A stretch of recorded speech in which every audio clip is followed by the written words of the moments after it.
John Perkis, plus connu sous le nom d'ActualLol, est un vidéaste jeu de société britannique actif depuis 2015. C'est mon youtubeur ludique préféré. Et comme tous les passionnés, quand je regarde quelqu'un que j'apprécie, je deviens influençable. À cause de cet individu, bon ok, c'est surtout de ma faute à moi, j'ai acheté 10 nouveaux jeux de société en l'espace de 7 jours à peine. Est-ce que j'ai bien fait? Qu'est-ce que ça fait d'être un influenceur influencé? La réponse dans cette vidéo.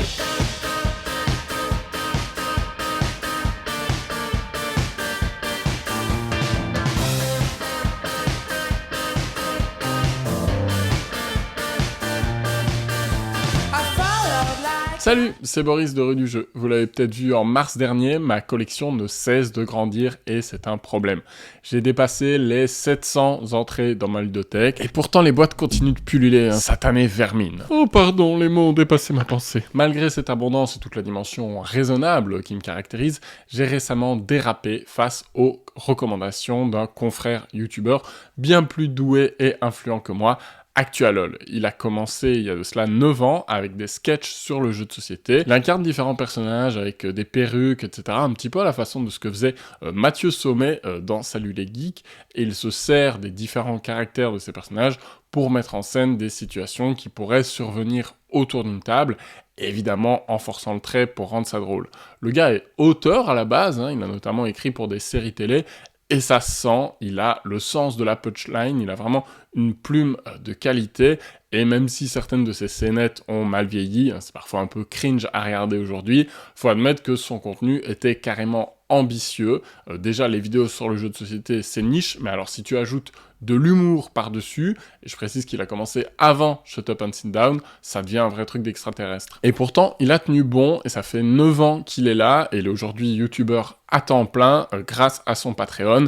Alors, bien sûr, au fil des années, il a abandonné ce format sketch, il s'est diversifié avec des angles plus ou moins originaux, il a fait son top 100, son top des meilleurs jeux de l'année, comme tout le monde, mais il parvient parfois à décaler son regard, par exemple en proposant un top 10 des cadeaux pour les joueurs, mais des cadeaux qui ne sont pas des jeux, donc un sac pour transporter ses boîtes, un abonnement à un magazine spécialisé en jeux de société.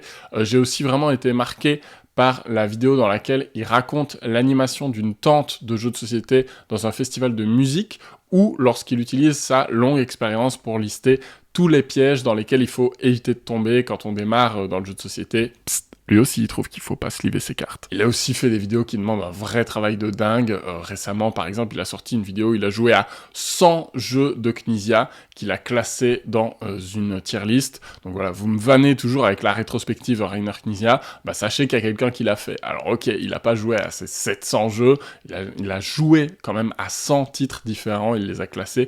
Quel boulot, quel taf de malade, respect éternel. Je me souviens de la première vidéo d'ActualLol que j'ai regardée, elle avait été relayée par Théo Rivière, si je me souviens bien, salut Théo, c'était sur Burgle Bros 2, la suite de Burgle Bros, un jeu coopératif dans lequel on joue une bande de voleurs qui s'infiltrent pour voler des objets de valeur, façon Ocean's Eleven, et il expliquait que cette version 2, soi-disant améliorée, plus riche, mieux sur tous les points, selon le marketing, avait en fait énormément d'éléments en trop, inutiles, qui faisaient juste regretter l'épure et la simplicité du premier jeu. Dans sa critique, il expose de manière très claire le problème de cette culture de la suite dans le monde du jeu de société, les implications nocives de la formule Kickstarter, et je me suis complètement reconnu dans ses propos. Non seulement ça fait écho à des sentiments que j'ai vécu moi-même, avec Puzzle Strike 2 notamment, qui était complètement over the top et finalement beaucoup moins intéressant que le premier, mais aussi ça m'a fait du bien d'entendre une critique nuancée et méta, qui parle pas juste d'un jeu en particulier, mais qui fasse aussi le lien avec d'autres éléments de contexte. Je trouve que dans le monde du jeu, on a parfois tendance à être vraiment le regard rivé sur la nouveauté qu'on veut chroniquer, et à pas prendre de recul, à pas parler de ce qu'il y a autour, et ActualLol a ce regard-là, un peu méta, cette réflexivité. J'ai trouvé ça rafraîchissant, d'autant plus que voilà, ça me semble assez rare, et le monde du jeu a aussi parfois du mal à accepter la critique négative, surtout quand il y a un Kickstarter, une annonce comme ça, on est dans la hype, donc je trouve que c'est le genre de propos qui fait du bien à notre sphère, tout simplement. J'ai continué à le suivre sur le long terme, je l'ai vu atteindre ses 100 000 abonnés au fil des ans, et il a continué à susciter mon intérêt à chaque vidéo. En tant que joueur, on n'a pourtant pas tout à fait le même profil. C'est un gars qui adore la négociation, par exemple, et les jeux interminables qui reposent intégralement dessus, comme le jeu de plateau Game of Thrones.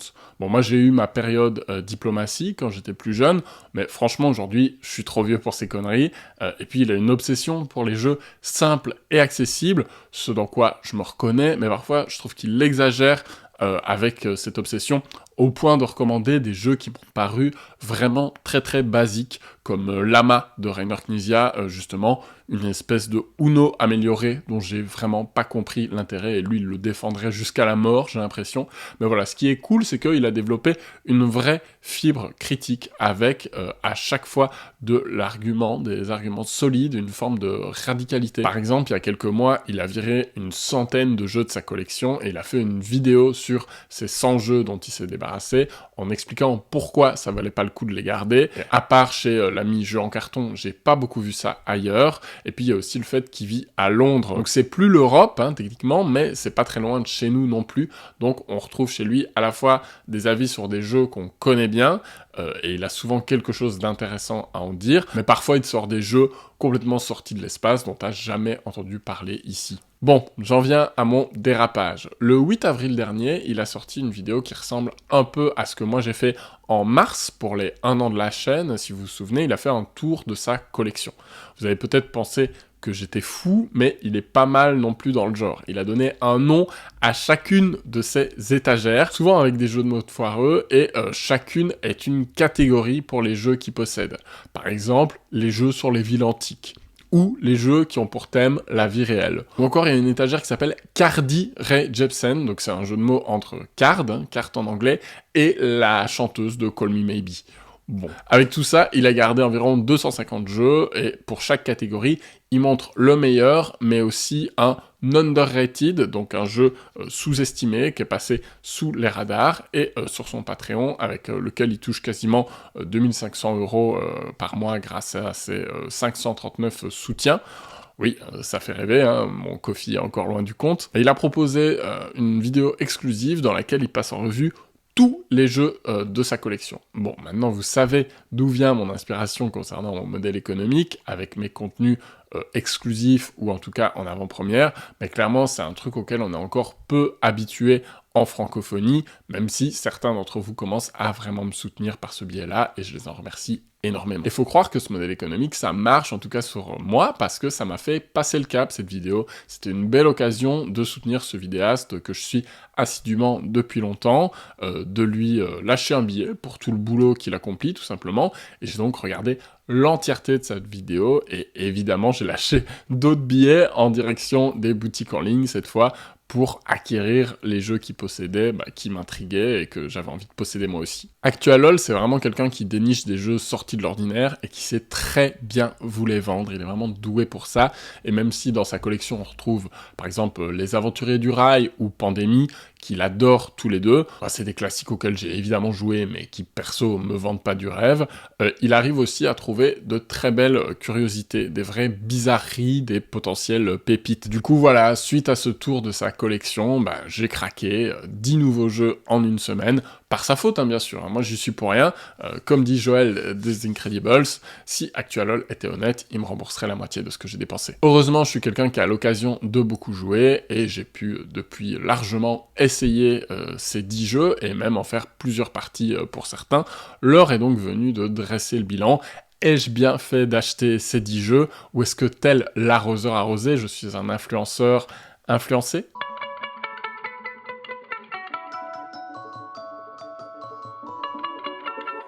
Trésor de glace. Figurez-vous qu'Actualol possède une bonne quinzaine de jeux enfants alors qu'il a pas d'enfant. Enfin, c'est pas tout à fait vrai, il a une fille il y a quelques mois, mais elle est encore loin d'être en âge de jouer aux jeux de société. Et en fait, pour lui, l'avantage des jeux enfants, et en vrai je le rejoins là-dessus, c'est qu'ils sont simples et immédiats. Il y a une vidéo du passe-temps qui met ça également en avant, c'est qu'il y a toute une série de jeux enfants qui sont en fait également très amusant pour les adultes, voire encore plus amusant pour les adultes, pour le côté vraiment bête et méchant du plaisir qu'ils amènent, un côté un peu régressif qui nous permet de retomber en enfance, là où parfois les enfants, ça les amuse pas tellement que ça, en vrai. Je pense notamment aux jeux de dextérité, où on peut prendre du plaisir, même entre adultes, et s'amuser de manière décomplexée, sans prise de tête. Et puis, il faut avouer que les jeux enfants ont aussi souvent un matériel super cool. Et c'est le cas de ce jeu-ci, ce premier jeu, Trésor de glace, ou en allemand Funkelschatz. Alors, ça ressemble à Funkenschlag, le nom allemand de Megawatts, mais ça n'a rien à voir.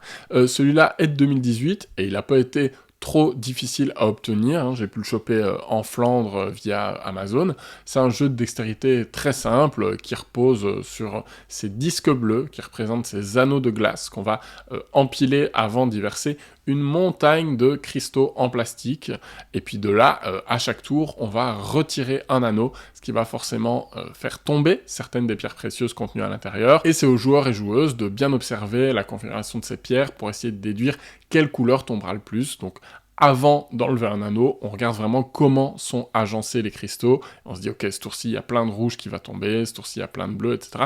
Et on revendique une couleur avant que l'anneau soit enlevé, et tous les anneaux de cette couleur qui tomberont seront pour nous. En sachant que c'est la personne qui va manipuler l'anneau, qui a donc un petit avantage, parce qu'elle peut un peu orienter la manière dont vont tomber les pierres, qui choisit sa couleur en dernier. Donc il y a une petite notion de contre-draft avec l'ordre du tour, etc. Du coup voilà, le jeu ne se limite pas à de la simple observation, puisque évidemment, en retirant l'anneau, on va essayer d'infléchir le mouvement pour favoriser la chute des pierres qu'on a choisies, et empêcher les autres de tomber, hein, les couleurs sélectionnées par les adversaires.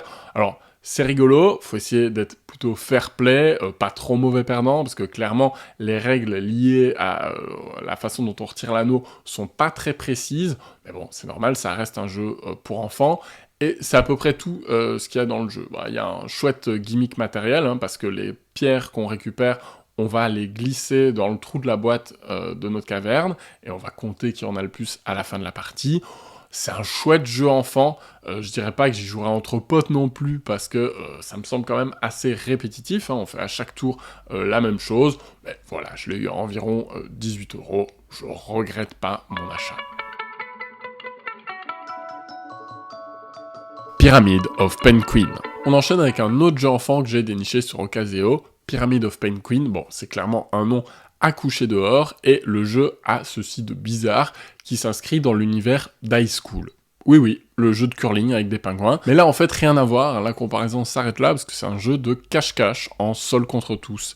Là encore, avec un super matériel, et qui a été créé par Marc-André Casaola Merkel. Bah ouais, l'auteur d'Attica, dont j'ai déjà parlé, auteur de Talouva également. Donc pas du tout un mec que je m'attendais à avoir signé un jeu enfant. Donc j'étais obligé de l'acheter pour la science, vous comprenez. Dans Pyramid of Penguin, il y a un joueur qui incarne la momie, le méchant, et tous les autres coopèrent pour récupérer des trésors. Alors ils coopèrent, mais chacun a son propre tas de trésors à aller valider en se baladant jusqu'à la bonne case. Chaque camp va s'asseoir d'un côté d'un grand panneau aimanté sur lequel on place les différents pions qui sont tout petits, hein. Faut faire attention de ne pas les paumer, et grâce à un système d'aimant, les explorateurs vont toujours pouvoir voir où se situe la momie, mais la momie, elle doit déduire où se trouvent les explorateurs pour les capturer et leur faire perdre une vie.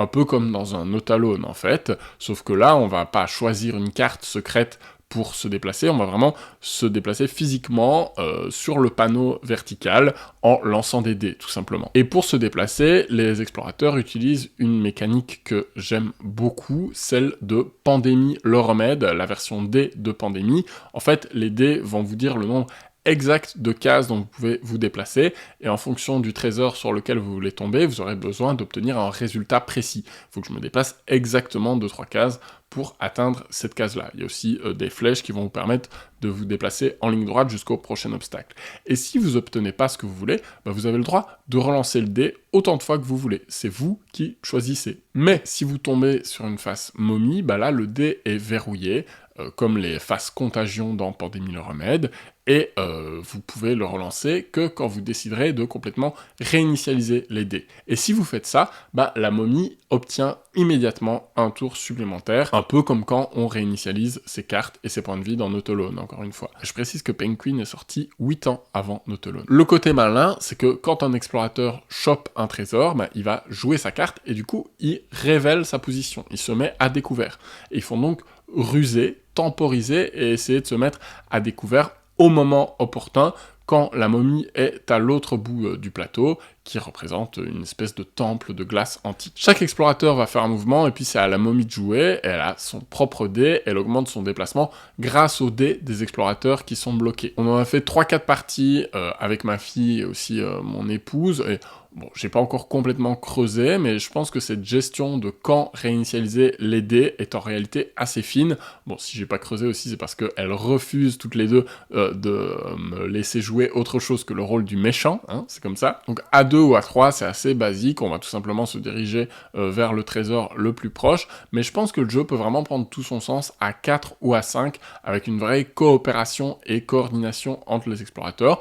Donc Penguin, c'est plutôt cool, c'est malin, il y a une bonne tension jusqu'à la fin, hein. On essaye vraiment de quadriller les déplacements des explorateurs pour en choper le plus possible, et voilà, c'est son habillage qui va faire qu'on le catalogue comme un jeu enfant en fait, parce que en vrai sa mécanique de cache-cache, elle est simple, elle est efficace, et elle pourrait fonctionner entre adultes, et je pense, et faire une alternative plus light, plus accessible à un Autolone. Et en plus, il y a ce panneau aimanté qui donne vraiment corps à la mécanique de cache-cache, c'est plutôt stylé. Happy Salmon. Alors celui-là, pépite du jeu d'ambiance, du jeu de brise-glace, tout ce que vous voulez, mais qu'est-ce que c'est con, mais c'est débile. Mais de toute façon, quand vous voyez Exploding Kittens sur la boîte, ça sera débile, c'est sûr, et ça sera peut-être très fun, ou ça sera peut-être nul, comme les Exploding Kittens. C'est mon avis, hein. Vous vexez pas, si vous aimez bien, vous avez le droit. Happy Salmon, c'est un jeu qui se joue littéralement en 1 ou 2 minutes. En français, ça a été édité chez Yellow à un moment sous le nom de Saumon Frétillant. Vous avez un deck de cartes devant vous, tout le monde a le même, et dedans, vous avez 4 types de cartes. Vous avez des high five, il va falloir se taper dans les mains. Vous avez des fish bump, donc un check. Vous avez le happy salmon, attention plus technique, donc là il va falloir se faire un salut de saumon comme ça, en se tapant les deux bras l'un contre l'autre. Et vous avez le plus fatigant, le switch it up, donc il faut échanger sa place autour de la table avec quelqu'un. C'est évidemment un jeu qui se joue debout et en hurlant. Vous avez deviné le principe, on joue en temps réel, tout le monde retourne la première carte de son paquet et vous devez trouver quelqu'un d'autre autour de la table qui a le même geste que vous et le faire avec cette personne pour vous débarrasser de la carte. Quelle est la façon la plus simple de faire ça?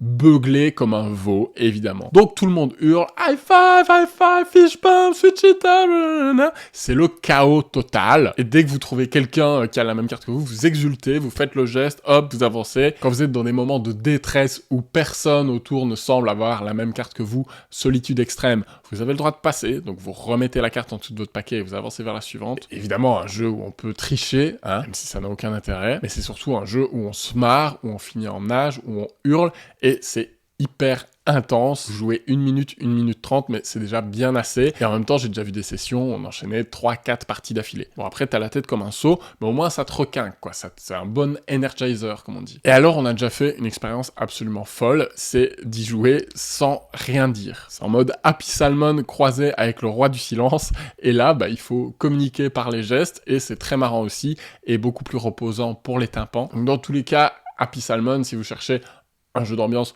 frénétique, où on doit se lever, où on bouge dans tous les sens, je pense que c'est un des meilleurs pour vraiment se rebooster, c'est assez imparable. Et bon, c'est sûr, c'est pas très Covid-friendly, hein, faut accepter de se toucher, etc. Bon, c'est souvent le cas dans les jeux d'Exploding Kittens, hein, c'était déjà le cas dans Brawl Bad Wombat. C'est probablement pas fait pour tout le monde, mais si vous aimez l'hystérie, ça vous fera marrer. Bon, celui-là, il sort pas dans toutes les situations, mais clairement, il a sa place. J'avais pas d'autres jeux comme ça, donc merci Actualol, encore une fois. Riff Raff. Alors celui-là aussi c'est un jeu extrêmement simple. De toute façon, c'est quasiment un dénominateur commun avec Actualol. Il aime pas du tout les jeux complexes. Le Vital Lacerda, je pense que ça le fait fuir à l'autre bout du pays. Riff-Raff, là aussi, c'est un jeu qui mise avant tout sur son matériel, qui à mon avis a été plus ou moins identifié, marketé comme un jeu enfant, et c'est un jeu de dextérité absolument original, parce que là c'est le support qui va distinguer le jeu. En fait, ça vous demande pas juste d'empiler des trucs comme dans 90% des jeux de dextérité, ça vous demande d'empiler des trucs sur un bateau qui tangue. C'est assez ingénieux en vrai, une espèce de balle en métal que vous vissez et qui va faire contrepoids et qui va faire en sorte que quand vous placez le bateau au sein du support en carton, dès qu'il est lancé, il va tanguer en permanence et ne plus jamais s'arrêter. Et bien sûr, en fonction des objets qu'on va placer dessus, le mouvement va être de plus en plus amplifié dans un certain sens ou un autre.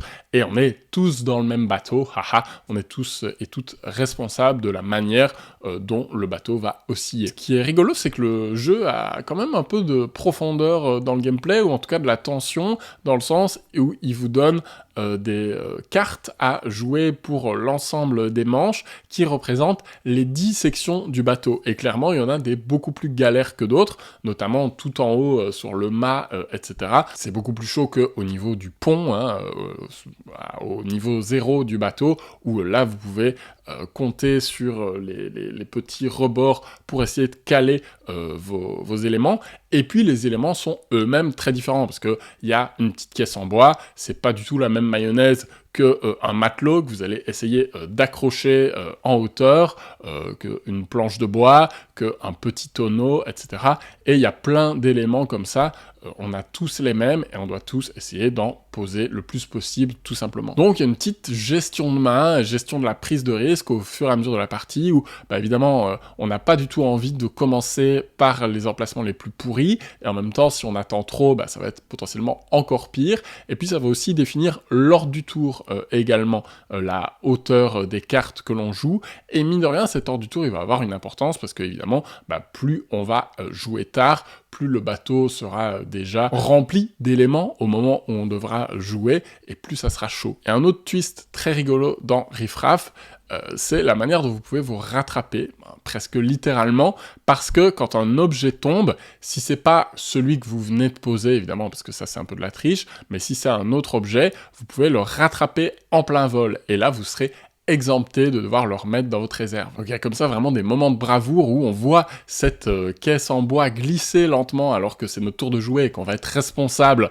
du fait qu'elle tombe, hop, si je la récupère, c'est assez chaud, parce que ça va quand même assez vite, mais si je la récupère, elle est défaussée et je dois pas la prendre pour ma pomme comme un mauvais point. Voilà, c'est aussi bête que ça, mais ces deux petits éléments, les cartes à jouer et le fait qu'on puisse rattraper des objets en plein vol, ça plus la beauté du matériel, c'est un jeu qui coûte assez cher, qui coûte facilement 50 €, le fait qu'on ait plein de petits objets en bois différents, le fait que le support de jeu tangue en permanence, tous ces éléments font de Riff-Raff un jeu de dextérité pas comme les autres. Et là où je trouverais ça redondant d'avoir une vingtaine de jeux de dextérité dans sa ludothèque, je pense que celui-là se démarque vraiment assez efficacement face à d'autres mastodontes du genre comme Nekojima qu'on a vu récemment, qui a un peu plié le game. Et là encore, sur le papier, ça peut être joué avec des enfants, mais le côté extrêmement ludique et régressif du matériel fait qu'on peut tout à fait y jouer entre adultes. Vous pouvez évidemment le transformer en jeu à boire si vous avez envie, comme tous les jeux de dextérité, faites-vous plaisir. Donc celui-là, bien sûr, il valait son prix, mais franchement, c'est une belle pièce à posséder dans sa ludothèque, c'est du bel ouvrage, et moi qui aime beaucoup les jeux de dextérité, je suis très content de celui-là.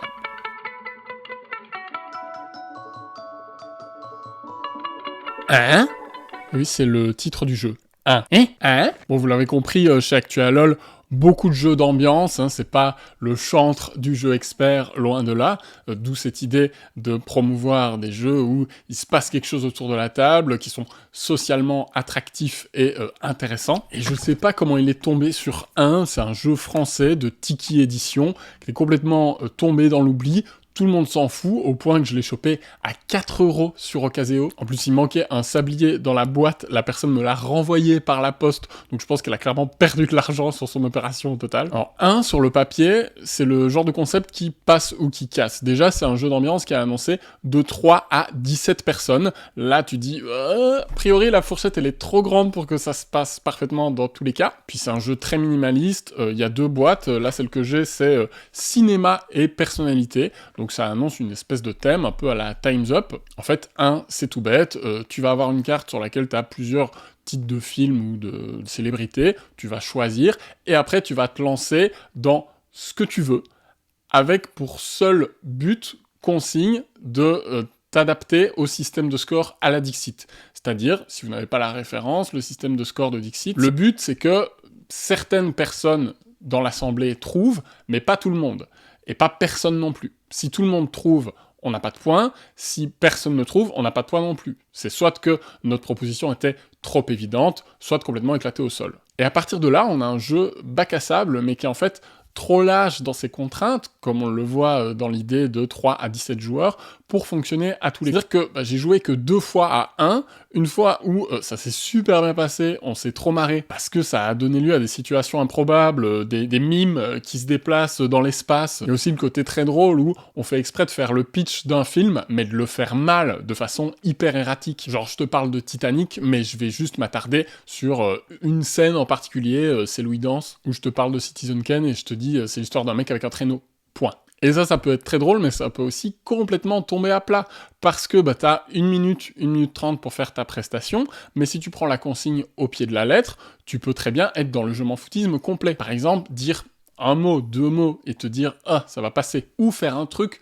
très cryptique que tout le monde va pas comprendre, et tu sais très bien qui va comprendre ou pas. Et donc ça peut vraiment être très drôle et donner lieu à de l'impro fun, mais ça peut aussi être un peu dans l'anti-jeu, ou simplement rester au ras des pâquerettes, parce qu'on est trop focalisé sur la consigne et qu'on n'arrive pas à créer de l'amusement avec cette idée de faire une devinette bonne mais pas suffisante, qui fonctionne mais qui soit pas limpide non plus. Il y a tout un système de score, je vous passe les détails, tu fais des points en fonction du nombre de personnes qui trouvent pas, etc. Le problème de 1, c'est que c'est un jeu qui est vraiment intrinsèquement fragile et qui est beaucoup trop joueur dépendant, et que même si t'as des joueurs qui sont fun et qui jouent le jeu à fond, c'est pas pour autant que ça va marcher et que ça va donner lieu à des trucs drôles. Donc c'est complètement le syndrome du jeu d'ambiance qui a une bonne idée sur le papier mais qui dans la pratique fonctionne pas.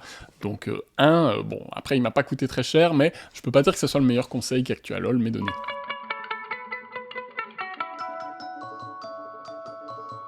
Fungi.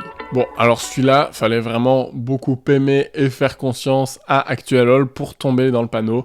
Et en vrai, j'ai bien fait parce que Fungi, c'est une tuerie. Alors à chaque fois que je le pitch aux gens, ils sont là à me regarder avec des grands yeux. Je leur dis, mais si, c'est un jeu à 2 où on ramasse des champignons dans la forêt et après tu peux les faire cuire avec du beurre ou encore mieux avec du cidre, ça te fait encore plus de points. Si, je t'assure, c'est trop bien. Eh ben oui, c'est trop bien, Fungi. C'est un jeu de collection dans une rivière de cartes, mais dont on va contrôler la distance à laquelle on peut ramasser des cartes, parce que de base, on peut ramasser que ce qui est à notre pied, donc on a que le choix entre 2 cartes, mais on voit toujours 6 cartes plus loin ce qui va arriver. Et en chaque tour, après chaque fois qu'un joueur a fait une action, qu'il ait ramassé une carte ou pas d'ailleurs, la carte la plus à droite va aller dans la pile de pourriture. Sexy, hein? Oui, decay, ça veut dire pourriture. Et ce qui est intéressant, c'est que cette pile de pourriture, on va aussi pouvoir ramasser les cartes qui sont dedans.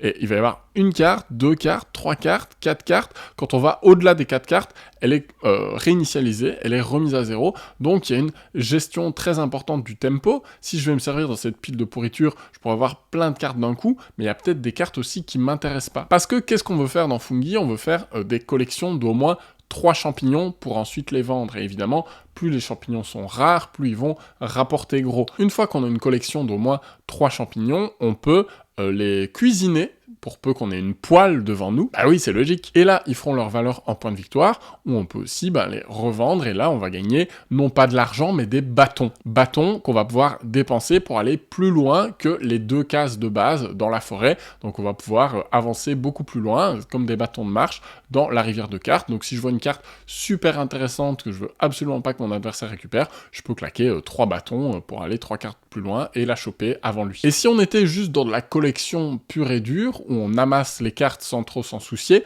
le jeu serait nul. Mais le côté génial du jeu, c'est vraiment la limite de cartes en main qui est très très basse, on y arrive très très vite, donc on est limité de base à 8 cartes en main, on va pouvoir ramasser des paniers qui vont pouvoir augmenter de 2 cette limite, ces paniers ils sont cruciaux, on va se jeter dessus pour les récupérer, mais même comme ça, on va vite être bloqué.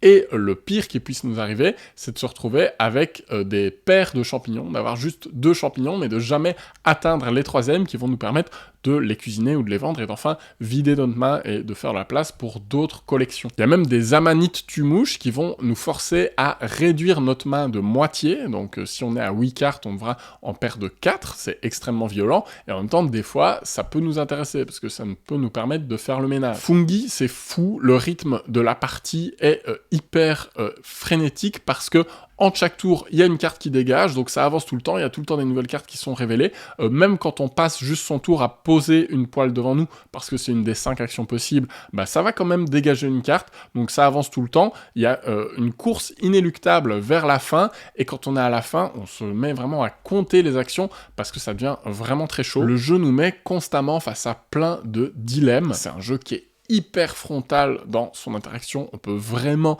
observer les cartes qui arrivent, on peut vraiment piquer des cartes essentielles à notre adversaire, mais en même temps on va en pâtir également.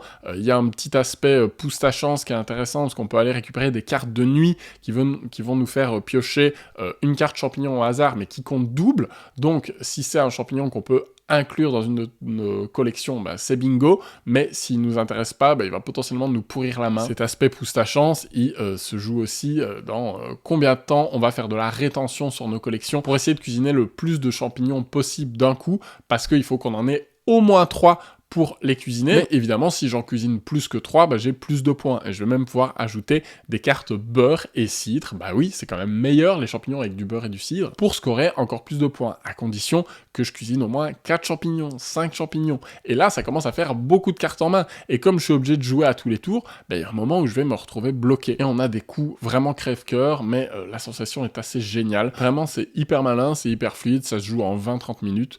J'adore ce jeu, et aussi improbable que soit son pitch de on va ramasser des champignons dans les bois et les cuisiner et tu vas voir, ça va être sanglant. Eh ben oui, ça l'est et c'est génial. Et Actualol a vraiment eu le nez très fin parce que j'aurais jamais entendu parler de ce jeu autrement.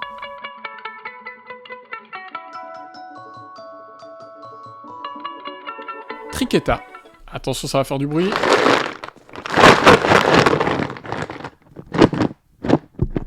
Est-ce qu'on peut faire de l'ASMR avec une boîte de Triqueta? Je suis pas sûr. Bon, Triqueta, c'est un cas compliqué. J'avais longtemps décidé de le snobber parce qu'au pitch du jeu, j'avais l'impression que c'était exactement pareil qu'un des classiques de ma ludothèque, Coloretto, un super jeu de cartes de Michael Schacht sur l'idée de la collection et du stop ou encore. Dans les deux jeux, il y a l'idée de ramasser des cartes de couleur ou des jetons à l'effigie d'un animal à un certain point, mais de s'arrêter au bon moment. Et de, si on est trop gourmand, être forcé de prendre des trucs qui nous sortent de notre collection et qui la neutralisent et font qu'à la place de faire des points positifs, elles vont faire des points négatifs. Et puis au final, quand Actualol a conseillé Triqueta, je l'ai vu solder plusieurs fois, j'ai décidé de lui laisser une chance.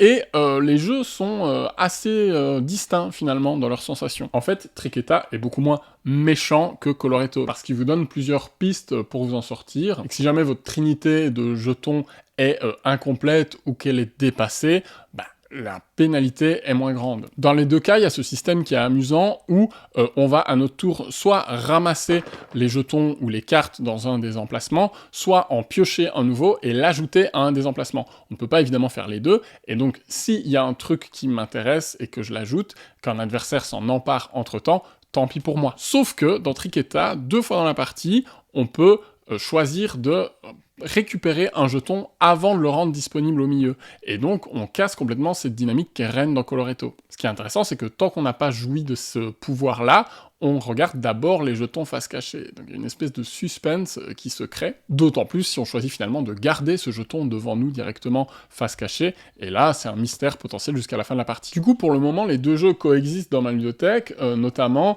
parce que Coloretto va très bien se jouer jusque 5, là où Triqueta peut aussi se jouer sur le papier de 2 à 5, mais à 5 je le trouve beaucoup moins tendu, paradoxalement, parce qu'il y a beaucoup plus de choix, et par contre à 2-3, on va avoir des situations intéressantes, et puis une durée de partie aussi très rapide. C'est très accessible, c'est expliqué en quelques minutes. Sur le long terme, je sais pas dans quelle mesure les deux jeux vont rester. S'il fallait faire un choix, je garderais plutôt Coloretto, parce que j'y ai plus joué, qui parle à tout le monde, que c'est vraiment un tout petit jeu de cartes, et qu'il est plus méchant, et moi j'aime quand c'est un petit peu punitif, je trouve que la prise de risque est plus excitante, mais Triqueta est un bon jeu familial néanmoins, où on peut se faire un peu des crasses sans que ça soit catastrophique, donc il tire aussi son épingle du jeu quelque part. Donc pas un incontournable, mais pas un mauvais conseil non plus. Hollywood Golden Age. Bon, quand je vous dis que Actualol, c'est pas le champion des gros jeux, voilà la plus grosse boîte et peut-être le jeu le plus complexe qui m'a recommandé dans cette sélection. Et c'est vraiment un jeu très simple de Reiner Knizia que je qualifierais de familial ou peut-être d'initié, mais très léger. Alors cette boîte, c'est un petit peu une relique, parce que c'est une édition espagnole d'un jeu qui est très vieux, qui s'est appelé Nightmare Production. Il s'est aussi appelé Dream Factory, Hollywood Blockbuster, etc. Comme souvent chez Knizia, c'est un jeu qui a eu plein de versions, qui a été réédité plein de fois, mais celle-ci, c'est la plus récente. Elle vient des Espagnols de l'Unonova, et a priori, ça sera jamais réédité sous cette forme, parce que, problème de droit. Pourquoi ? Parce que c'est un jeu qui prend pour décor le cinéma de l'âge d'or d'Hollywood, donc les années 20, 30, par là, et du coup, qui utilise énormément de visages et de noms qui sont réels, en fait. On a Alfred Hitchcock, on a John Wayne, on a Audrey Hepburn, etc., etc. Et Hollywood Golden Age, c'est tout simplement un jeu d'enchères dans lequel vous allez faire des films. L'originalité du jeu, c'est que l'argent circule en circuit fermé, donc on a un certain nombre de billets avec lesquels on débute la partie, et il n'y aura pas de revenus, en fait. Ce qui va se passer, c'est que l'argent va circuler entre les joueurs et joueuses. On va avoir une série d'enchères successives, une petite limousine va se déplacer sur le plateau, et à chaque manche, on verra à l'avance quels artistes vont être disponibles ce tour-ci, et on va essayer de récupérer une équipe pour faire un film, en disposant petit à petit des plaquettes qui représentent les différents corps de métier, donc évidemment des acteurs et des actrices, des réalisateurs, mais aussi des personnes qui sont chargées des costumes, de la musique, etc. Tout ça identifiable avec une petite iconographie. Et on essaye de combler les trous. Quand une de nos plaquettes film est entièrement remplie, on va compter le nombre d'étoiles qu'elle nous rapporte, et ça va nous donner autant de points de victoire, sachant qu'il y a aussi un enjeu pour être celui ou celle qui, à la fin de la manche, a fait le meilleur film. C'est la cérémonie des Oscars, quoi. Les films ont aussi différents genres, dramatique, comédie, aventure, et il va y avoir une petite course pour être le premier ou la première à compléter un film dans chacun de ces genres. Et enfin, chose très amusante, il y a aussi une récompense pour la meilleure série B, le moins bon film, celui avec le score le plus bas en étoiles à la fin du jeu. Donc ça, moi j'aime beaucoup essayer de récupérer des cadreurs pourris, des acteurs pas connus, pour essayer de les caser sur un seul et même film et faire un gros navet. À chaque fois qu'une enchère survient, on va chacun annoncer de manière assez classique combien on met pour le package d'artistes qu'on peut récupérer. Et quand tout le monde a passé, sauf une personne, je mets 5, tu mets 6, il met 7, ok, tout le monde se couche, il nous donne 7 répartis entre l'ensemble des joueurs autour de la table. S'il y a des restes, ils sont mis en banque pour la suite, et plus tard, quand l'argent sera réinjecté, on refera un partage pour qu'il soit absolument équitable. Et mine de rien, ça donne une dynamique qui est vraiment intéressante, parce que cet argent en circuit fermé, il va circuler de main en main, et du coup, quelqu'un qui n'achète rien va accumuler beaucoup de pognon et après être impossible à battre s'il a bien compté. Tout ça est secret, on en a auparavant. Pendant une série d'enchères consécutives, on va peut-être pouvoir utiliser la force que nous donne le pognon pour complètement priver nos adversaires de certaines tuiles que pourtant ils convoitaient. Maintenant, ça, c'est la seule mécanique du jeu. C'est-à-dire que c'est un jeu d'enchères pur jus, il n'y a pas de piste, il n'y a pas de twist. Tout ce qu'on fait, c'est acheter des tuiles et les disposer sur nos petites plaquettes. Et ça peut être vécu comme assez répétitif, assez pauvre aussi, en termes de profondeur de mécanique, mais moi j'aime bien cette simplicité, le fait qu'on a vraiment un jeu qui dure 1 heure, on va dire, avec une seule mécanique unique qu'on répète, parce que ça permet de se concentrer vraiment sur l'interaction, sur le fait de est-ce que je vais lui piquer cette huile ou pas, est-ce que je vais vraiment monter, est-ce que là il essaye tout simplement de me faire cracher mon pognon, ou est-ce qu'il convoite vraiment cet ensemble-là. Et puis, ce qui fait le jeu, c'est le thème. Il n'y a pas à dire, tu mets le même jeu, mais où on chope des cannes à pêche, des appâts, des sièges de pêcheurs, avec tout le respect que j'ai pour la pêche, je pense que ça serait moins sexy. Ce qui est rigolo, là, c'est d'avoir Hitchcock et de lui faire faire un film d'action. Ou encore, tu fais Autant en emporte le vent et tu mets John Wayne dans le rôle titre. C'est ça qui est fun, faut avoir une sensibilité à cette période-là du cinéma, faut en avoir un peu quelque chose à faire des vieux films, du noir et blanc, etc. Il y a Chaplin dans le jeu, par exemple. Il y a Orson Welles, ils sont tous là. Mais voilà, sachez que c'est vraiment un jeu très léger, et si vous n'êtes pas amoureux du thème, ça risque de pas le faire. Et alors pour l'anecdote, ça c'était beaucoup moins cher, c'était 10-15 balles, donc j'ai craqué. Dream Factory, c'est le même jeu, mais sans les droits. C'était chez Philosophia à l'époque, c'est sorti en 2009. Et donc c'est pas Spielberg, c'est Steven Iceberg. C'est pas Will Smith, c'est Will Sleep. Al Placebo au lieu d'Al Pacino. Camelot Diaz. Bref, non, je sais plus les jeux de mots sur les noms, vraiment. Il y a un côté beauf, où si tu le prends au 36e degré, je trouve ça drôle. En plus, les illustrations un peu caricature, c'est à la fois immonde et très charmant, et ça je pense je le garde précieusement pour jouer un jour avec mes potes comme une espèce de nanar ludique, même si mécaniquement c'est le même jeu, donc ça fonctionne très bien, mais vraiment les jeux de mots et les illustrations, avec un petit verre dans le nez, je pense que ça peut devenir très drôle.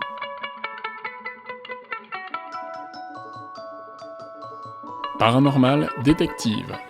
Les deux jeux qui restent sont sur une thématique médium, et on est encore une fois dans le jeu d'ambiance. Je commence avec Paranormal Détective, un jeu là aussi qui a été déstocké, donc conseil de ActuaLOL plus jeu à pas cher, tu te dis allez, je me lance. Et Paranormal Détective, c'est un jeu assez particulier où, comme dans un Mysterium, il y a un joueur ou une joueuse qui va incarner le fantôme et qui pourra pas parler, en tout cas pas librement, mais qui va devoir essayer de faire deviner une histoire aux autres de comment ce fantôme est mort ou morte. Donc il y a vraiment une petite histoire qui est lue, c'est pas juste des caractéristiques sur le récit de la mort d'une personne, c'est souvent des histoires assez rocambolesques. Et après, les personnes qui sont enquêteurs et enquêtrices vont essayer d'en apprendre plus en posant des questions. Il faut que ce soit des questions ouvertes, on peut pas simplement faire du oui ou du non, et il faut que ça concerne évidemment les circonstances de cette mort. On cherche bien sûr qui est responsable, pourquoi, où ça s'est passé, est-ce qu'il y avait une arme d'impliquée, est-ce que c'était un accident, etc. Et pour nous communiquer tout ça, le défunt ou la défunte va utiliser des espèces de mini-jeux, tous plus foireux les uns que les autres. Ça fait un peu penser à Creativity. De manière classique, on doit par exemple dessiner dans le dos d'une personne, on doit utiliser des petits potards qu'on va mettre sur des pistes pour dire c'est chaud, c'est froid, c'est blanc, c'est noir. On doit utiliser une corde aussi. Mon préféré, c'est la planche de Ouija, parce qu'on va mettre juste 5 petits marqueurs qui vont chacun pointer 3 lettres, et donc on doit comprendre le mot qui est formé, mais avec chaque fois une chance sur 3 pour chaque lettre. Et ça donne lieu à des espèces de pendus, rébus complètement délirants, où tout le monde est là en même temps de dire Bezegebe, Ashmela, Stebala, Nestebi, Vitur, Vitar, Vitor. Non, ça marche pas. Vraiment, c'est très drôle parce qu'on est 4-5 à réfléchir ensemble, à se prendre la tête. Et le fantôme, pendant ce temps, qui nous regarde avec consternation. On a les cartes de tarot aussi qui sont hyper nulles pour communiquer. Vraiment, à chaque fois, le fantôme est complètement désemparé, se dit comment je vais faire, et il entend les théories toutes plus fumeuses, il se dit ils y sont pas du tout. Et en même temps, à la fin, on y arrive. Souvent, j'ai joué, 3-4 fois, et à chaque fois, on y arrivait à la fin. En plus, on a 2 chances, on peut proposer une première théorie, et puis le fantôme peut nous réorienter. Et c'est vraiment étonnamment prenant. Il y a une vraie coopération, un vrai fun qui se dégage. Bon, je pense t'en fais pas 5 sur la soirée, parce que ces mini-jeux, forcément, ils se répètent un peu, il y en a que 5 ou 6, mais ils sont vraiment amusants. Alors bien sûr, faut se prendre au jeu, etc., ça reste un jeu fragile et joueur dépendant. Il peut aussi y avoir des histoires qui tombent un petit peu à plat, si le groupe la devine très vite, tout l'enjeu de la partie peut un peu s'étioler, mais ça peut donner lieu à des moments vraiment mémorables, et à des belles crises de fou rire aussi. Donc celui-là, franchement, en tout cas c'est un jeu qui sort de l'ordinaire, ça c'est sûr.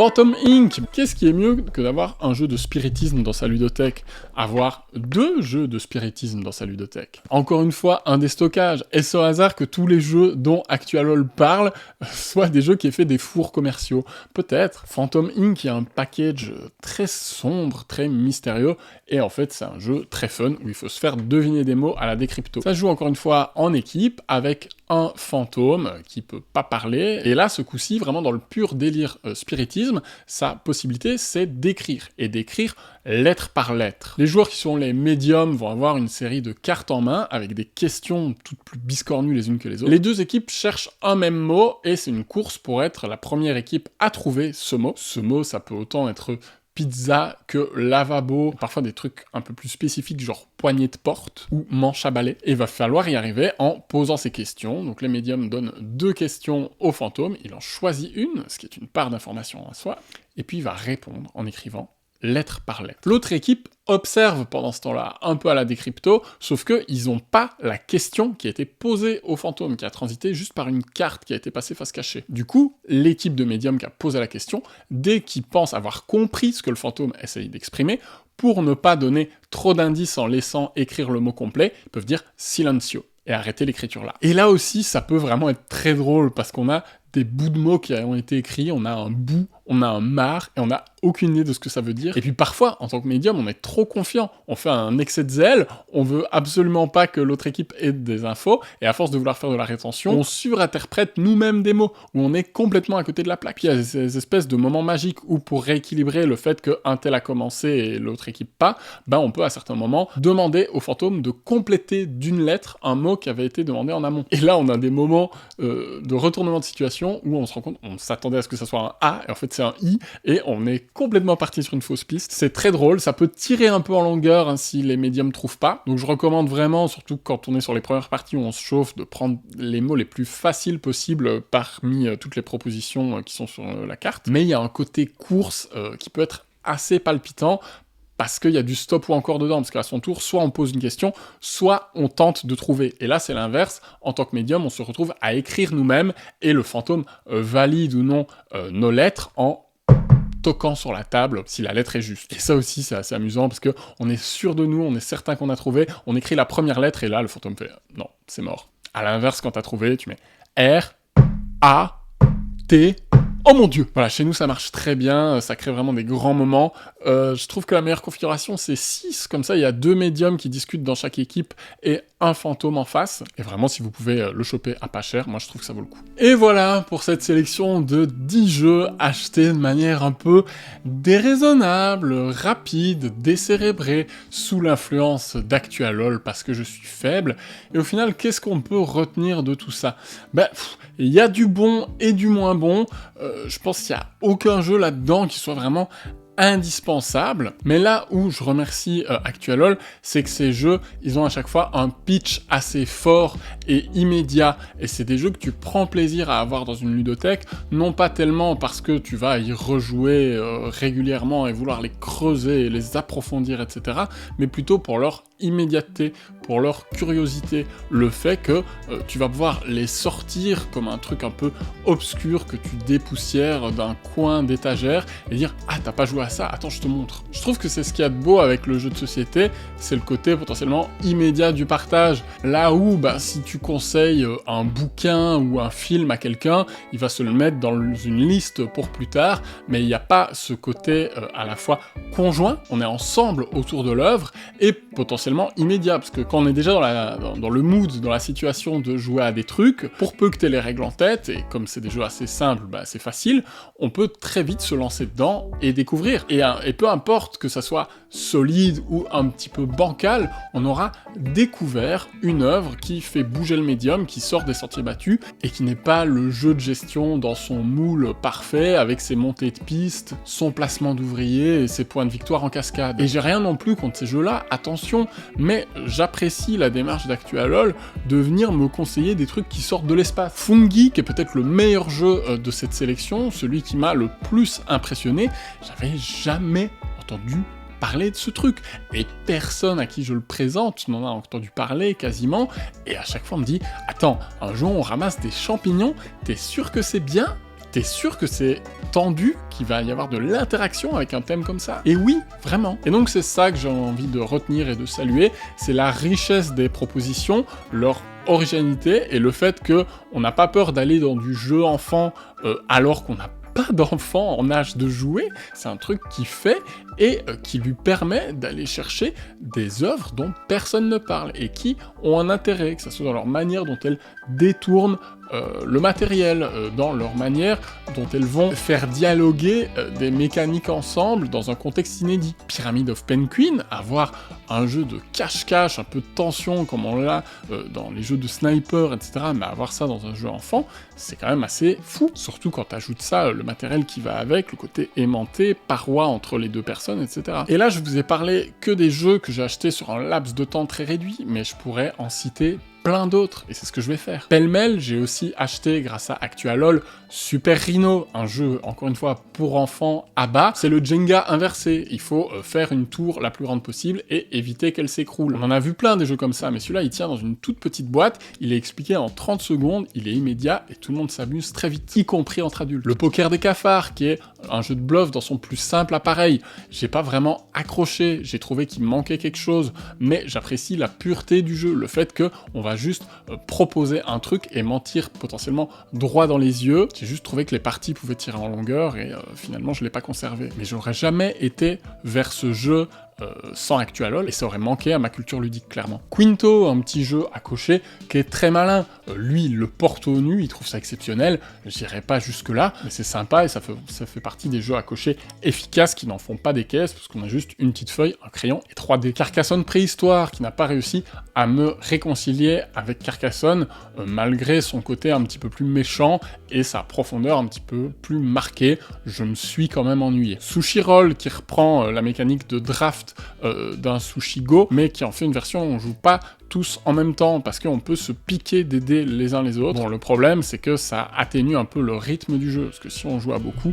il faut attendre que chacun sélectionne son dé avant de pouvoir faire son propre choix. Herd Mentality, alias Meute en français, un jeu d'ambiance très bête, dans lequel tout le monde répond à une question en même temps, et le but est de ne pas être tout seul à donner votre réponse, donc vous essayez de penser comme le groupe. Là encore, c'est hyper épuré et presque un peu trop pour moi, c'est vraiment très très joueur dépendant, pour le coup, faut des gens qui mettent vraiment l'ambiance, sinon ça tombe très vite à plat. Fun Facts de Casper Lap, dont j'adore la simplicité, mais où les questions sont malheureusement écrites avec les pieds, il faut presque faire ses propres questions pour que le jeu devienne amusant. Contrairement à Phantom Inc, la force de Phantom Inc, c'est vraiment l'écriture des questions qui sont complètement délirantes et qui rendent le jeu amusant. Second Chance, dont j'ai parlé dans la rétrospective Uwe Rosenberg, je suis complètement passé à côté. J'ai trouvé ça très embêtant, beaucoup trop géométrique, pas assez excitant. Mémoire, qui est un jeu de Battle Royale de mémoire, avec des animaux, donc il faut se souvenir le plus longtemps possible sans se planter, et on alterne,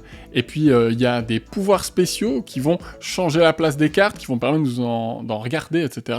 C'est un jeu enfant, mais il y a un côté excitant dans l'aspect survie, qui ferait qu'il pourrait être pratiqué entre adultes, pour peu qu'on soit pas allergique au jeu de mémoire. Décrocher la lune, qui est un jeu de dextérité avec un matériel vraiment sympa, ces petites échelles qui s'emboîtent les unes les autres. Je sais pas dans quelle mesure ça peut encore avoir une place dans sa ludothèque quand on a un jeu aussi attrayant visuellement en termes de manipulation du matériel que n'est Kojima, mais Décrocher la lune en termes de jeu de dextérité, c'est vraiment pas déconnant. Old London Bridge, dont j'ai parlé récemment dans la vidéo de débrief du marathon jeu, qui a été une claque incroyable, qu'il a conseillé comme ça au détour d'une newsletter. Et la quête du bonheur, que j'ai à l'inverse trouvé extrêmement pénible et plat et ennuyeux. En plus, on a fait l'erreur d'y jouer à 4, alors qu'il y a quasiment aucune interaction, que chacun joue dans son coin. Et là encore, c'est le thème qui fait le jeu, parce qu'on est dans une espèce de destin, le jeu de plateau, on peut choisir sa carrière, on peut choisir combien de temps on reste en couple, etc.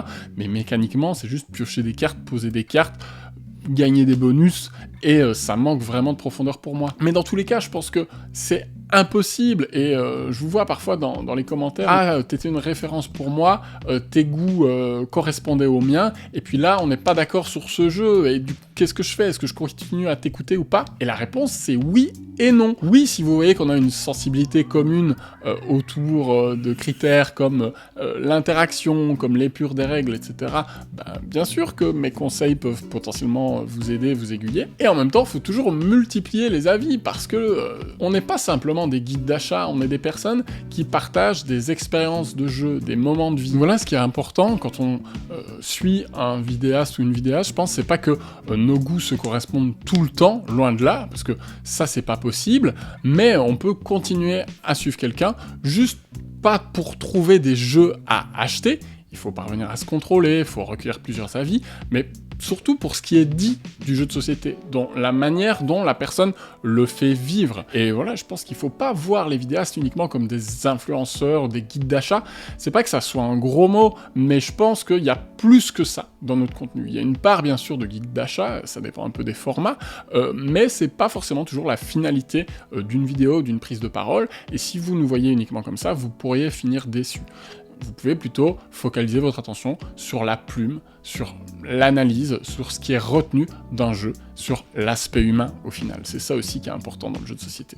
Et du coup, tout dépend de ce que vous cherchez. Si en regardant les vidéos des youtubeurs, vous voulez un guide d'achat, vous voulez découvrir quel est le prochain jeu que vous achèterez, là je vous encourage à croiser les avis. Par contre, si votre but c'est plutôt d'enrichir votre culture ludique en découvrant des trucs les plus différents, les plus innovants possibles, là vous pouvez tout simplement écouter le pitch et vous dire tiens, il y a ça qui existe, avant de se demander si c'est fait pour moi ou pas. Je prends tout simplement connaissance du fait que ça existe et que ça a ça de nouveau ou de différent, et ça me donne à voir toute la richesse du médium jeu de société. Et puis si j'ai envie d'être un peu intrépide, alors je vais peut-être acheter ce jeu, même si je suis conscient qu'il a des fragilités par rapport au fait que je l'aimerais potentiellement ou pas, mais j'ai envie de voir, j'ai envie d'essayer, j'ai envie de passer un cap supérieur. Et peut-être que je me plante, mais on est sur un médium tellement vaste, parce que finalement, il existe depuis des dizaines d'années, même si l'offre s'est enrichie petit à petit, et tellement chronophage, parce que acheter une œuvre, c'est pas déjà la recevoir, il faut d'abord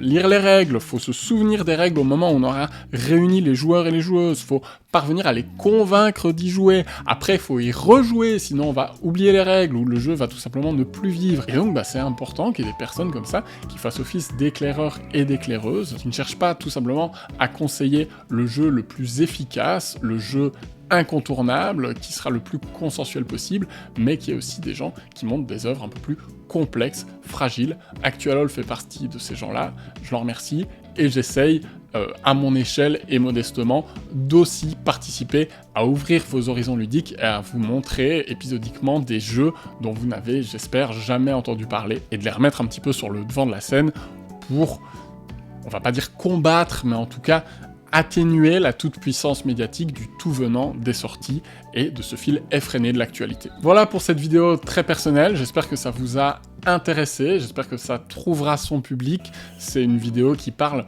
presque plus de ce que c'est le jeu de société, la recommandation, la critique de jeux de société, que de jeux en eux-mêmes. Si ce travail vous a plu, sachez que vous pouvez me soutenir sur ko-fi.com/rue du jeu en me faisant un don ou en participant à la tombola pour peut-être remporter des jeux que moi j'apprécie et que j'ai envie de mettre en avant et que je vous conseille. Et puis dites-moi en commentaire ce que vous en avez pensé. Est-ce que vous aussi il y a des jeux qui sortent des sentiers battus que vous avez découverts grâce à des créateurs et créatrices de contenu ou que vous faites découvrir aux autres sur les réseaux sociaux? Un petit like, un abonnement, un partage, ça fait toujours plaisir. On se retrouve très bientôt pour les traditionnels top et bilan de fin d'année, parce qu'il faut des formats un petit peu plus classiques aussi, on peut pas faire que des vidéos de niche comme celle-là. C'était Boris pour Rue du Jeu, merci pour votre écoute et votre soutien, à très bientôt, jouez bien par chez vous, ciao.